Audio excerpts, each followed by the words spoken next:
자, 여러분 교재 656페이지예요. 656페이지. 주택의 공급 파트입니다. 656페이지 펼쳐두시고 잠깐만요. 오늘 주택구 용어 정의 공부했죠? 용어 정의. 두 문제 정도 평균적으로 출제가 됩니다라고 했고요.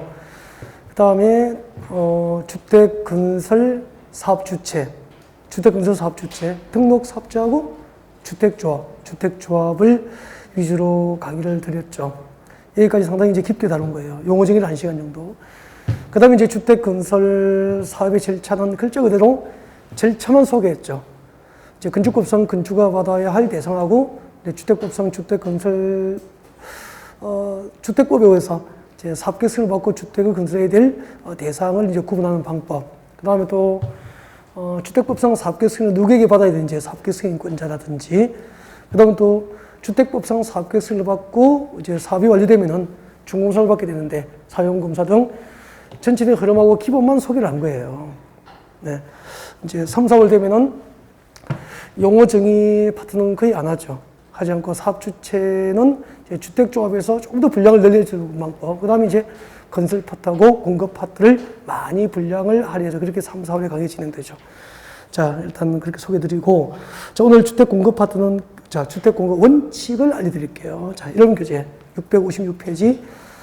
1번에 보면 주택의 공급이라고 나와 있죠. 이 부분이 주택 공급의 원칙이에요, 원칙. 주택 공급 원칙을 말한다고. 가끔 출제되죠. 박스 안에 들어오세요. 박스 안에 동그라미 1번을 별표하시고 아주 중요하게 해야 돼요. 이 부분에서는. 자, 사업 주체가 입주자 모집을 하는 경우 읽어보겠습니다. 미칠 것이십시오.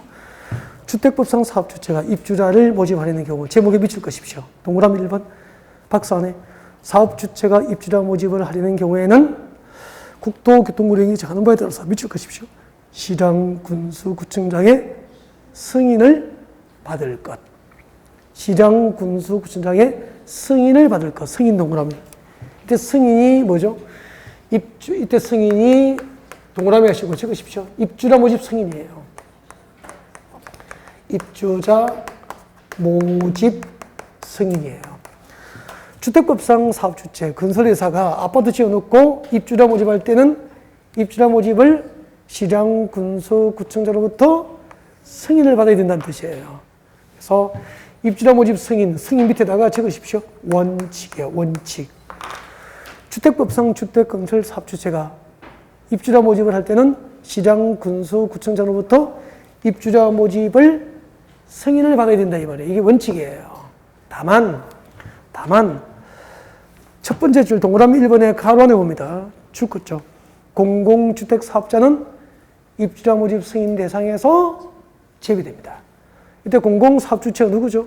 공공주택 사업자는 국가, 지자체, 주택공사, 지방공사가 입주자 모집할 때는 입주자 모집 승인 대상도 제외되니까 입주자 모집 승인을 받지 아니한다 그런 뜻이라고. 지금 어디 하고 있죠? 656페이지 박스 안에 동그라미 1번을 하고 있습니다. 사업주체가 입주자 모집할 때는 시장, 군수, 구청으로부터 입주자 모집 승인을 받는 게 원칙인데, 동그라미 1번 가로 안에 공공주택 사업자는 입주자 모집 승인을 받지 아니하고 입주자 모집할 수 있다 이 말이에요. 이거 이해됐습니까?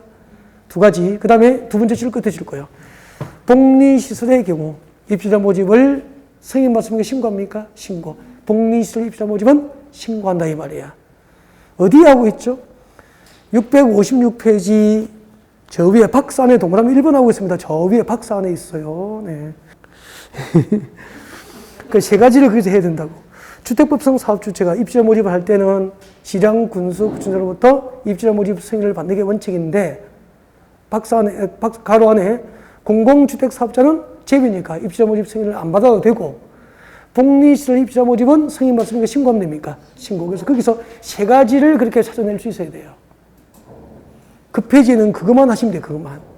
그 다음에 책자 넘기십시오. 넘겨서 659페이지입니다. 659페이지. 주택의 분양 가격 제한 등 나와 있습니까? 별표 2개 하시고요. 1번 분양가 상한제입니다. 분양가 상한제. 분양가 상한제. 자, 주택 공급 파트에서는 이제 분양가 상한제를 이제 기본 이론 시간에 여러분에게 소개를 하게 됩니다. 자, 고개를 들어보실까요? 분양가 상한제. 여러분, 아파트 분양가는 국가가 정합니까? 사업계획서를 하는 자치단체장이 정합니까? 분양가를. 주택건설 사업 주체가 정합니까? 건설에서 주택건설 사업 주체가 분양가를 자율적으로 정하는 게 원칙이에요. 이렇게 아파트를 직접 건설하는 그 주택건설 사업 주체의 아파트 분양가를 자율적으로 정하도록 하니까 분양가가 낮아집니까? 천정부지로 올라갑니까? 분양가가 10년 전에 평당 1,000만짜리가 평당 2,000만 원 막 이렇게 올라가는 거죠. 계속 분양가가 오르니까 주변의 아파트 값은 떨어집니까? 끌어올립니까? 끌어올리잖아요. 그래서 분양가를 상정된 분양가 상한을 공시해놓고 그 공시된 분양가 이하로 건설사업 주체가 분양가를 정하도록 분양가를 규제합니다. 분양가 자율제입니까? 분양가 규제제도입니까?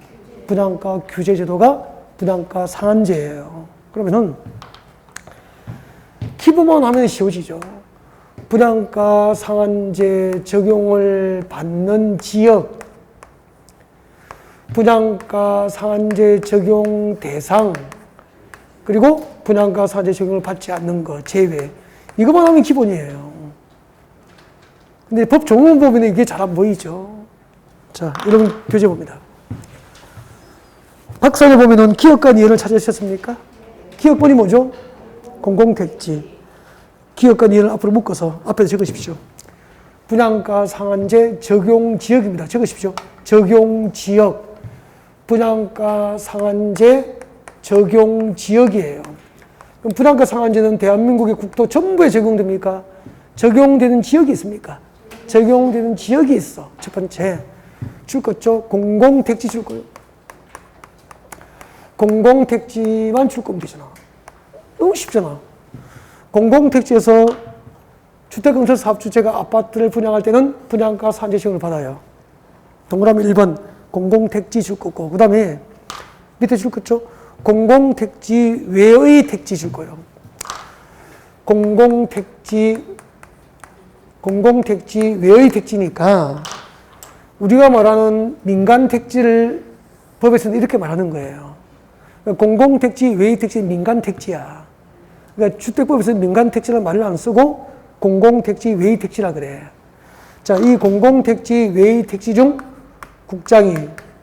국토교토 장관이 분양가 상한제 적용이 필요하다고 국장이 지정한 지역, 국토교토 장관이 지정한 지역은 분양가 상한제 적용을 받게 되는 거예요.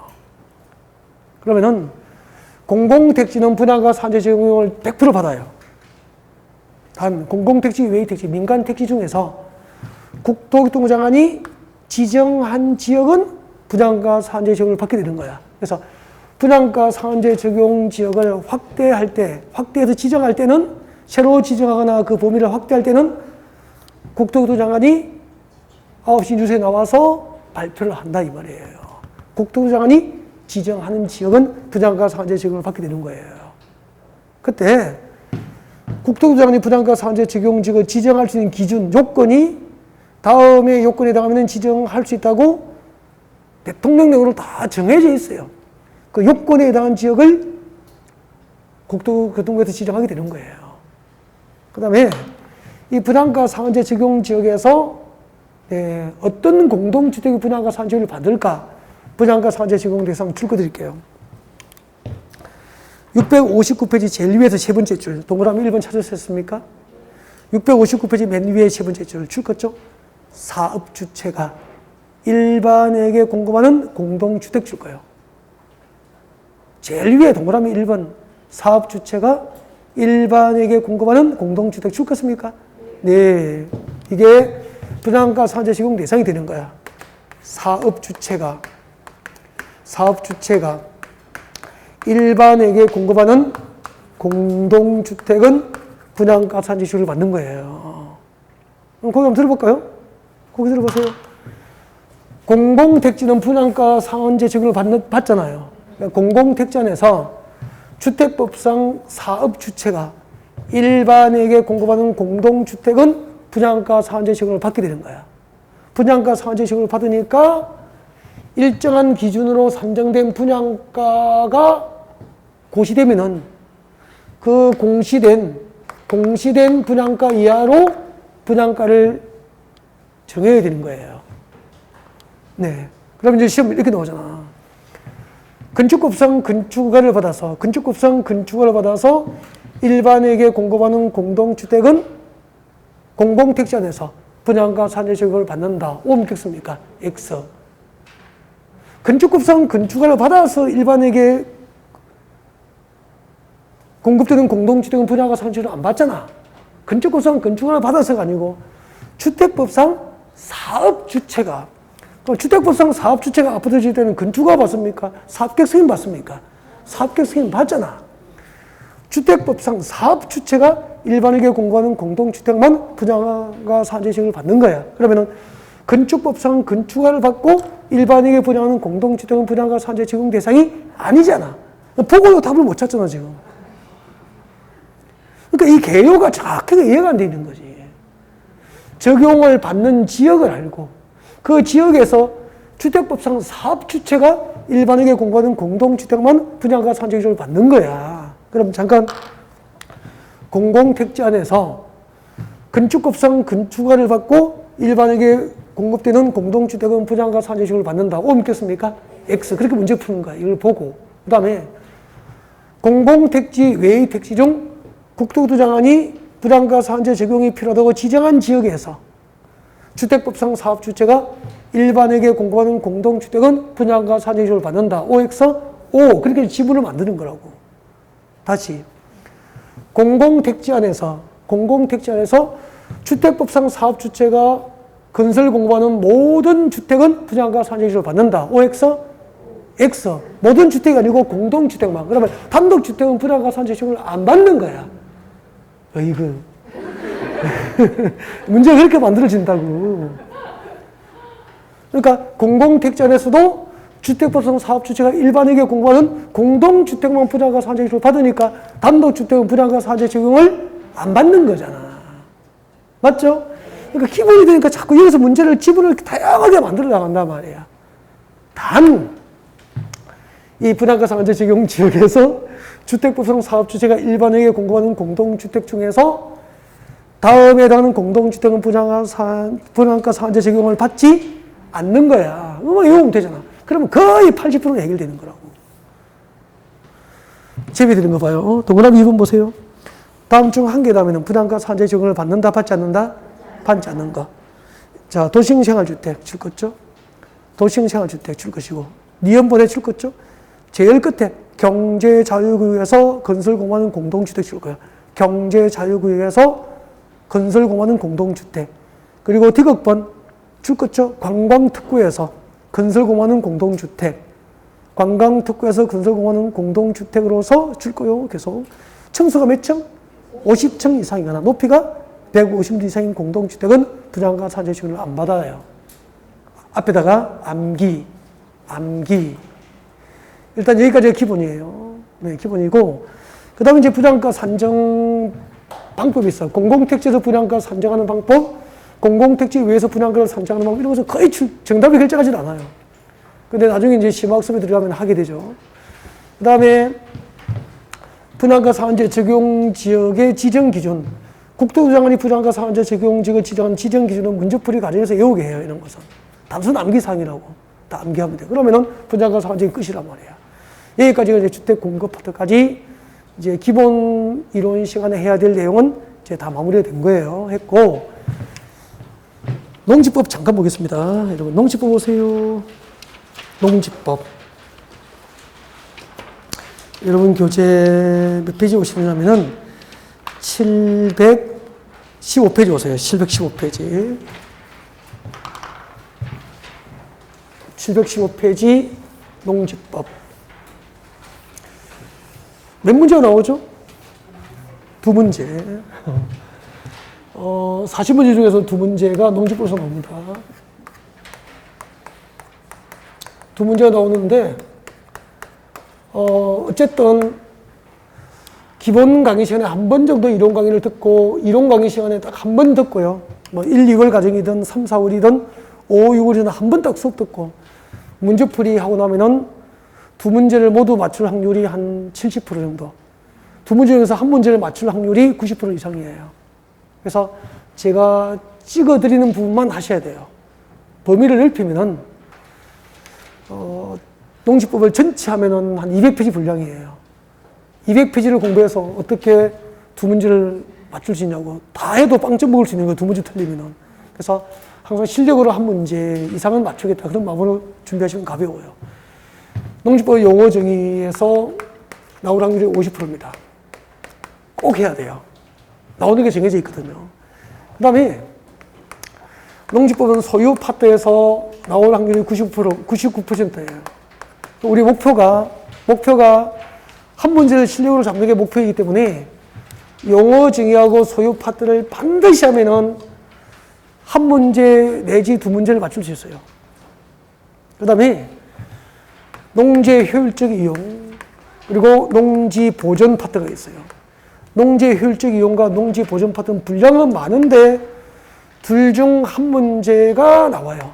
둘 중 한 문제 나올 확률이 한 70% 그렇게 됩니다. 그래서 보통 이제 농지법은 한 문제 이상을 보장하는 방법이 용어 정의하고 소유 파트를 확실하게 한 다음 나머지는 농지 이용 파트와 농지 보존 파트는 이제 찍어드리는 부분만 하시면 돼요.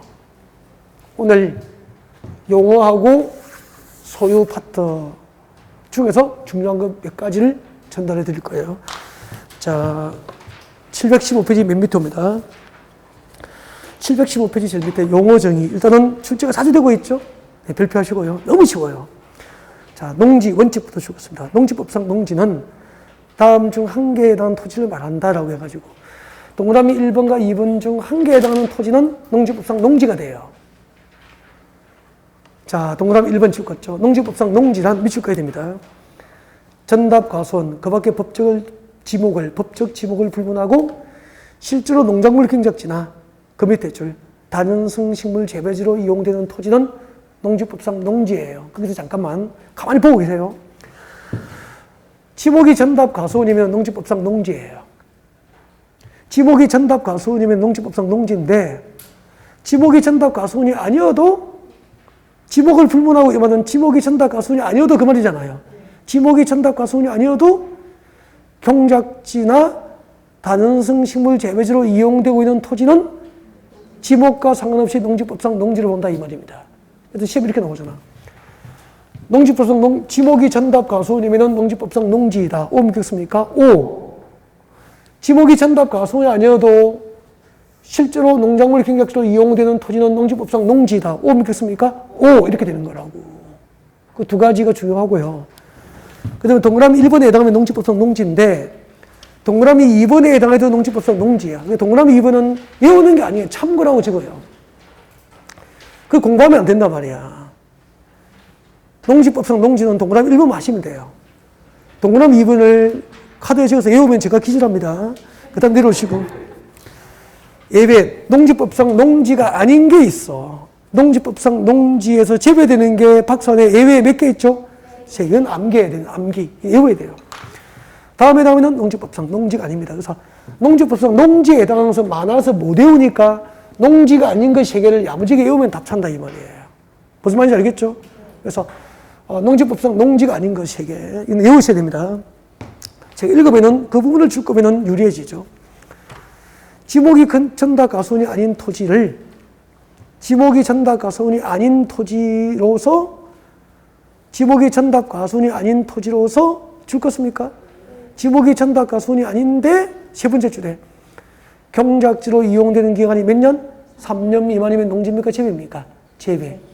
지목이 전답 과수원이 아닌데 경작지로 이용되는 기간, 경작지로 이용되는 기간이 3년 미만이면은 농지입니까? 재배입니까? 재배. 이는 외워야 돼요. 지목이 전답 과수원이 아니면서 네, 경작 기간이 3년 미만이면 재배예요. 근데 3년 미만은 경작 기간을 말하는 거야. 뒤에 가로 열고 외울 때는 경작기간 적으십시오. 여러분 지목이 천답 가수는 아닌데 경작기간이 3년 미만이면 농지입니까? 재배입니까? 재배. 쉬워지잖아. 지목이 천답 가수는 아니면서 경작기간이 3년 미만이면 농지가 아니에요. 그 다음에 내려와요. 밑줄 잘 끄셔야 됩니다. 임야를 지목이 임야인 토지로서 줄 거예요. 지목이 임야인 토지로서 산지 전용 허가를 거치지 않고 밑줄 긋고 있죠. 산지 전용 허가를 받지 않고 제일 끝에 이용되는 토지. 이용되는 토지는 농지입니까? 재배입니까? 재배. 지목이 임야인데 산지 전용 허가를 받지 않고 경작하는 토지는 농지가 아니에요. 3번 줄 긋죠. 초지법에 의해서 조성된 초지는 농지입니까? 재배입니까? 재배. 세 가지. 전답 가손이 아닌데 경작기간이 3년 미만이거나 임야를 산지 전용 허가 없이 이용하고 있는 토지이거나 그리고 초지법상 조성된 초지는 농지입니까? 재배입니까? 재배. 그 다음에 2번. 농업인은 별표 2개. 너무 자주 나올 거예요. 이런 거는 시험 나오면 안 맞추면 안 돼, 안 맞추면. 정말 너무 자주 나왔어. 너무 자주. 2년에 한 문제는 내는데 2년에, 2, 3년에 한 문제는 꼬박꼬박 나와요. 뭐 대개 2년에 한 문제 정도. 그리고 나오면은 맞춰줘야죠, 이 정도는. 그래, 공짜를 주는 건데. 다음 중 한 개에 해당하면은 농지법상 농업이 될 수 있어요. 1번, 1,000제곱미터 이상 줄 거예요. 1,000제곱미터 이상. 1,000제곱미터 이상의 농지 줄 거고 밑에 적어요. 배울 때는 경작 면적. 경작 면적이 1,000제곱미터 이상이면 농지법상 농업이 될 수 있어요. 경작 면적이 얼마? 1,000제곱미터 이상이거나 저 뒤에 쭉 긋죠? 동그라미 1번 뒤에 1년 중 90일 이상 농업에 종사. 농업은 1년 중 며칠? 90일 이상. 농업 종사하면 농지법상 농업이 될 수 있어요. 그 다음에 건너갑니다. 330제곱미터 이상, 100평이죠. 야, 330제곱미터 이상의 고정식 온실 줄 거면 되죠. 그러니까 100평 정도 이상의 고정식 온실, 비닐하우스 재배자도 농지법상 농업이 될 수 있다 이 말이에요. 그 다음에 줄 것입시오. 3번 대가축. 대가축은 뭐죠? 소, 말 등입니다. 소, 말 등은 이두, 중가축, 돼지, 염소 등. 중가축은 12, 소가축, 토끼, 백두. 가금류는 닭이나 오리 같은 것을 가금류라 그래. 닭이나 오리예요. 닭이나 오리는 1,000수 이상. 이게 시험 나왔다고 또 몇 년 전에. 꿀벌은 10군 이상. 10군 이상. 10군. 그러니까 벌통 10개 이상을 가져다 두면 농업이 될 수 있다 이 말이에요. 그 다음에 1년 중 120일 이상 축산업에 종사하는 자. 그러니까 농업 종사는 며칠? 90일 이상. 축산업은 120일. 그리고 농업 경영을 통하여 농사를 지어서 생산한 농산물이에요. 농업 경영을 통하여 생산된 농산물 줄 거죠. 농산물 연간 판매액이 120만 원 이상. 120만 원 이상이면 농지법상 농업이 될 수 있어요. 그러면은 잠깐만. 지금 농지법상 농업인의 요건을 했잖아. 축산업은 120일, 농업은 90일, 경작 면적은 1,000제곱미터 이상, 비닐하우스는 330제곱미터 이상, 대가축, 이두, 중가축, 12, 소가축, 백두, 가금류 일정수 외웠잖아요. 그 중 한 개에 해당하면 농지법상 농업이 자동으로 되는 게 아니고 이 중 하나의 요건에 해당하고 농업 경영체 신고를 해야 돼요. 등록을 해야 돼. 농산물 품질 관리원에 가서 농업 경영체 등록을 마치면은 농지원부를 받을 수 있게 돼요. 그때부터 이제 법적으로 농지법상 농업이 될 수 있는 거야. 그러니까 농지 1,000제곱미터 이상이 소유하고 있다고 농업이 되는 게 아니고 1,000제곱미터 이상 경작 면적이 되면은 농업 경영체 등록을 해야 돼요. 그래야 농업 경영체 등록을 마쳐야 농지법상 농업이 될 수 있다고 실제로는. 알겠죠? 그래서 경영체 등록할 때 직접 담당자가 이렇게 하나하나 물어봐요. 경작지가 어디에 있는지, 위치, 면적이 얼마인지, 어떤 작물을 심었는지 다 물어봅니다. 거짓말 하면은 다 탄로가 나요, 결국은. 그 다음에 어떤 작물을 심었는지, 모종은 어디에서 샀는지, 직접 모종을 키웠는지 다 물어봅니다. 퇴비는 뭘 사용했는지, 그리고 입증이 돼야 돼. 못 믿겠으면 퇴비를 사용했다 그러잖아. 농협에 퇴비를 샀으면 영수증이 있어야 됩니다. 그 장부가 근거가 있어야 돼요. 농약은 쳤는지 안 쳤는지 물어봐요. 농약을 쳤다면 농약 산 영수증이 있어야 됩니다. 거짓말하면 다 탈로나요. 실제로 경작하지 않으면 경제 등록을 안 받아줘요. 알겠죠? 그래서 지금 우리가 배운 농업인의 요건을 갖추고 경영체 등록을 하면은 농지법상 농업이 될 수 있다 이 말입니다. 이해가 됐죠? 그 다음에 제가 넘깁니다. 넘겨서 721페이지 농지의 소유. 여기서 99% 나와요. 한 문제가.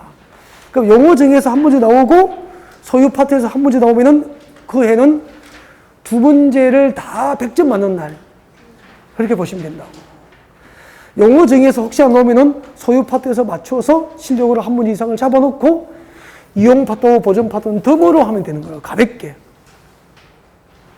소유 파트 봅니다. 소유 파트. 자, 농지의 소유 제한 722페이지 봅니다. 별표하시고 쭉 겠습니다. 원칙. 대한민국의 농지는 자기의 농업 경영에 이용하거나 이용할 자 줄 거예요. 자기의 농업 경영에 이용하거나 이용할 자 밑줄 겠습니까? 자기의 농업 경영에 이용하거나 이용할 자를 적으십시오. 농업인 그리고 법인이에요. 농업법인이에요. 농업인과 농업법인을 말하는 거야. 그래서 대한민국의 농지는 자기의 농업 경영에 농지를 이용하거나 이용할 자. 예를 들면 농업인과 농업법인이 아니면 소유하지 못한다. 이게 원칙이에요. 바꾸기 가면은 대한민국의 농지는 농업인과 농업법인이 소유하는 것을 원칙으로 한다는 거죠. 그러면 여러분은 원칙적으로 지금 여러분은 농지법상 농업인과 농업법인에 해당되지 않죠. 대부분은. 그럼 여러분은 돈은 있지만 농지법상 농지를 소유할 수 있어 없어? 없어요, 여러분은. 저는 농지법상 농업인 요건을 갖췄다 그랬죠. 저는 이제 대한민국의 농지를 소유할 수 있는 농업인의 요건을 갖춘 거예요. 이러시고. 자, 이렇게 농업인과 농업법인이 농지를 소유하는 게 원칙인데, 경작 유전의 원칙, 즉, 경작할 자가 농지를 소유하는 게 원칙인데, 2번 이럽니다. 예외. 경작 유전의 원칙에도 불구하고 다음 중 한 개 당하면은 자기의 농지를 소유할 수 있어요. 그래서 비농업인의 농지 소유가 허용되는 경우가 몇 가지죠? 11개. 11번까지 나와 있습니까? 동그라미 1번부터 9번까지 묶어서 앞에 적으십시오. 암기. 진짜 외워야 됩니다. 비농업인의 농지 소유가 허용되는 경우입니다. 네. 빨리 동그라미 합니다. 국가, 동그라미 1번 국가. 빨리빨리 하셔야 돼요. 지자체. 2번에 학교. 3번에 주말체험 용농. 4번에 상속. 5번 줄 것입니다. 8년 이상 농사 짓다가 이농을 하는 경우 줄 거예요. 여기까지는 필수 암기예요. 5번까지. 나머지는 여유가 있으면 암기하시고. 국가나 지자체, 학교, 주말체험 용농을 목적으로 하거나 상속농지거나 8년 이상 농사 짓다가 이농을 할 경우 이농 당시의 농지는 비농업인 소유를 허용합니다. 그래서 동그라미 1번부터 9번까지 묶었죠? 예, 앞에다가 비농업인의 농지 소유 가능이라고 적어놓으면 되죠. 비농업인의 농지 소유가 허용되는 경우입니다. 비농업인의 농지 소유가 허용되는 경우. 국가나 지자체는 농업인이 아니어도 대한민국의 농지를 소유할 수 있고요. 당연한 거죠. 그 다음에 학교 동그라미 학교. 학교는 뭐죠? 여러분, 초중고등학교는 실습농지가 필요하죠. 농업계 대학이나 농업고등학교도 실습지가 필요하잖아요. 그래서 비농업이지만 농지 소유가 허용돼요. 그 다음에 주말체험 용농. 여러분은 대부분이 비농업이죠. 비농업이지만 주말체험 용농을 목적으로 하면은 여러분에게도 농지 소유가 허용돼요. 좋으시겠어요? 주말체험 용농 목적으로 하면 당장 농지 살 수 있어요. 그 다음에 상속농지. 서울의 아들이 지방의 부모님의 사망으로 지방에 있는 농지를 상속받을 수 있어요. 그래서 상속농지는 비농업인 소유를 허용합니다. 그 다음에 8년 이상 농사를 짓다가 이농합니다. 이농 동그라미.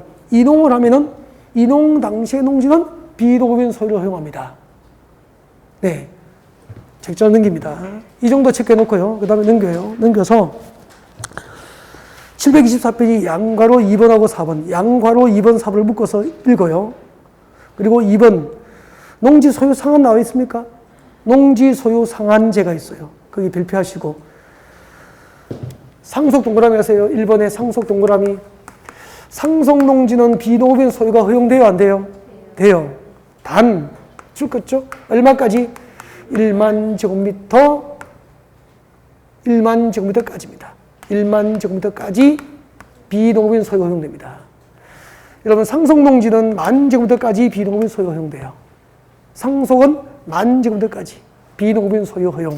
그러면은 비농업인이 상속받은 농지는 10,000제곱미터까지만 소유가 허용되니까 10,000제곱미터 초과하면은 처분해야 돼요. 강제로. 그 다음에 내려와요. 이농의 경우, 이농 동그라미. 8년 이상 농사 짓다가 이농하면은 이농 당시의 농지는 비농업인 소유가 허용되죠. 단, 역시 얼마까지죠? 1만 제곱미터까지. 1만 제곱미터까지 허용되고, 1만 제곱미터 초과하면은, 소유 상한을 초과하면은 의무적으로 강제 처분 대상이 돼요. 그 다음에 내려와요. 주말 체험용농, 주말 동그라미. 주말 체험용농을 목적으로 하면은 비농업인 소유를 허용하는데 1,000제곱미터 미만, 1,000제곱미터 미만으로 비농업인 소유가 허용돼요. 1,000제곱미터 미만으로 비농업인 소유가 허용되고, 그때 그 다음에 줄 거예요. 이 경우 면적 계산은 그 세대원 각자입니까? 전부입니까? 전부가 소유하는 총 면적이 1,000제곱미터 미만이 된다고. 그 다음에 725페이지 마지막입니다. 이제 농지 취득 자격 증명 발급 나와 있습니까? 별표하시고요. 고개 들죠. 봐주세요. 마지막이에요. 지금 해드린 것에도 한 문제를 100% 잡을 확률이 매우 높아요. 너무 좋죠? 대한민국의 농지를 취득하는 자는 농지를 취득할 수 있는 농업인의 자격이 있는지 증명서를 발급받는 게 농지 취득 자격 증명제도예요. 이제 농지 취득 자격 증명제도가 무엇인지 알겠죠? 농지를 취득하는 자는 그 농지를 취득할 수 있는 농업인의 자격이 있는지 증명서를 발급받게 하는 제도를 농지 취득 자격 증명제도라 그래요. 그래서 농지 매매를 하면은 소유권 이전을 해야 되죠. 등기해야 되죠. 그때 이게 첨부되지 않으면은 소유권 이전 등기할 때 첨부를 안 하면은 소유권 이전 등기를 받아주지 않아요. 강력한 제도예요. 그래서 돈이 있어도 농업인이 아니면은 이 자격이 농지 취득 자격증을 발급받을 수 없고 매매를 통해서 농지를 사더라도 자신의 소유로 등기할 수 있다 없다? 없다 말이에요. 없다. 등기할 때 첨부되는 서류에 이게. 이것도 시험 자주 나오죠. 그러면은 이제 농지 취득 자격 증명 발급 기관, 발급 면제, 발급 절차 이런 것은 이제 공부하면 돼요. 쉬워요. 읽어드립니다. 725페이지 의 대한민국의 농지를 취득하는 자는 농지 소지를 관할하는 지금도 밑줄 긋습니다. 시장, 구청장, 업장, 면장 칠고요. 시장, 구청장, 업장 또는 면장 밑줄 긋으시고 앞에 밑에 적으십시오. 발급기관이죠. 발급기관. 농지법상 농지 취득 자격 증명 발급기관은 시장, 구청장, 업장, 면장. 밑에다가 군수는 들어가요? 안 들어가요? 안 들어가요. 그래서 군지역에서 농지 취득 자격 증명은 업장님 또는 면장님이 발급기관이 돼요. 그래서 농지 취득 자격 증명은 읍면에서 발급합니다. 실무에 나오면 바로 쓰이기 때문에 항상 물어보죠. 그래서 군수는 발급기관이 아니라는 거 상당히 중요하죠. 시구 읍면장이 발급하는데 내려오십시오. 다음에는 농지 취득 자격 증명 발급을 받습니까? 발급 면제입니까? 발급 면제. 예를 들면 국가 지자체는 상식적으로 농지 취득 자격 증명 발급 안 받아도 농지 소유를 허용한다 이 말이라. 그 다음에 2번을 별표해야 돼. 상속 동그라미. 상속 농지는 비농업인 소유가 10,000제곱미터까지 허용되죠? 농지증 필요합니까? 필요 없습니까? 필요 없습니다. 농지 취득 자격 증명 발급받지 않고 상속 농지는 10,000제곱미터까지 비농업인 소유를 허용을 해요. 그러면은 지방에 계시는 부모님의 사망으로 그 지방에 있는 농지를 이제 평택이나 서울에 살고 있는 아들이 상속받으면은 아들, 딸이 상속받으면은 10,000제곱미터까지는 농지 취득자격증 발급받지 않고 합법적으로 소유를 등기할 수 있다 이 말입니다. 알겠죠? 소유 상한을 초과하면, 만점부터 초과하면은 소유할 수 있습니까? 강제로 처분합니까? 의무적으로 처분 대상이 돼요. 처분하도록 해요. 처분하지 않으면은 처분 명령을 이행할 때까지 이행 강제금을 때리기 때문에 버티지를 못해요. 팔아야 돼요. 그 다음에 726회조입니다. 발급 절차. 너무 중요하죠. 농지 취득자격증 발급 절차는 양가로 이번에 보면 발급 신청 나와 있죠? 이게 원칙. 발급 신청, 이게 원칙입니다. 원칙인데, 읽어볼게요. 농지 취득자격증 발급을 받은 자는 다음 사항이 포함된 농업 경영계획서를 작성하여 시구 읍면장에게 발급 신청해야 됩니다. 거기서 핵심은 농업 경영계획서를 작성하여 발급 신청하는 게 원칙이다 이 말이라. 농지 취득자격증 발급 신청할 때는 농업 경영계획서를 작성하여 발급 신청하는 게 원칙인데, 오른쪽으로 갑니다. 양가로 4번에 예외 나와 있습니까? 예외 봅니다. 예외. 농업 경영계획서 작성하지 않고 발급 신청이 가능한 경우에 별표 2개 암기. 너무 중요하네요. 여기도 많은 수험생의 발목을 잡았어요. 1번 학교 동그라미. 여러분, 아니 그 학교가 농지를 살 때는 우리 상식적으로 그 농업계 고등학교나 농업대학에서 농지를 실습 농지를 살 때는 농지 취득자격증 발급이 면제된다. O입니까? X입니까? X예요. 학교도 발급 대상이라. 단 발급 신청할 때 경영계획서 제출을 안 하고 발급받을 수 있는 거야. 그러니까 경영계획서 제출을 하지 않는 걸 자꾸 발급 면제라고 시험 내면 거의 수험생은 쏘을 수밖에 없어요. 그래서 학교는 경영계획서 작성하지 않고 발급 신청할 수 있죠. 경영계획서 작성 없이 발급 신청이 허용되는 거지 발급을 면제받는 게 아니잖아. 그거 혼동하는 거라. 아셨죠? 학교, 그 다음에 조심해야 될 거. 2번 주말 체험 용농. 주말 체험 용농 목적으로 농지를 살 때도 농지증 받아야 됩니다. 단 농지 취득자격증 발급 신청할 때 경영계획서 제출을 면제받을 뿐이야. 발급 면제입니까? 경영계획서 면제입니까? 경영계획서 면제일 뿐이야. 여기서 진짜 많이 다치거든요. 네. 그 2개만 일단 해두십시오. 그 2개가 대부분 정답 결정한다고. 학교가 농지를 사거나 주말 체험 용농 목적으로 농지를 사더라도 농지 취득자격증 발급 면제입니까? 발급 받아야 됩니까? 발급 받아야 되는데 발급 신청할 때 경영계획서 제출하지 않는다는 뜻이에요. 아셨죠? 네. 그 다음에 저 밑에 내려가요. 6번. 작년에 시험 나온 부분이거나 농업 경영계획서 등 보존기간이 나와 있습니다. 읽어야 됩니다. 동그라미 1번 씌웠겠죠? 시구 읍면장은 제출된 농업 경영계획서를 몇 년간 의무 보관해야 되죠? 10년 동안 의무 보관해야 되고요. 네. 다 했구나. 그리고 728페이지 4번. 농지의 위탁 경영이 마지막입니다. 농지 소유자는 줄것죠? 다음 중 한 개에 해당하면 소유 농지를 위탁 경영할 수 없다. 다음 중 어느 한 개에 해당하는 경우 외에는 소유 농지를 위탁할 수 없으니까. 대한민국 농지는 농지 소유자가 타인에게 위탁 경영을 허용합니까? 원칙적으로 금지합니까? 금지되어 있어요. 다음 중 한 개에 해당하는 경우가 아니라면은 농지 위탁 경영은 금지된다 이 말이야. 그럼 다음 중 한 개에 해당하면 예외적으로 위탁 경영이 허용되죠? 위탁 경영이 허용되는 경우가 몇 가지 있죠? 6개. 시험이 자주 나왔죠. 29회, 30회, 그 앞에도 안 적어서 그렇지 자주 나온단 말이야. 담 걸리니까 그거 외워놔야 된다고. 근데 너무 쉬워. 1번은 상식 아닙니까? 징집이 군대 가는 거잖아.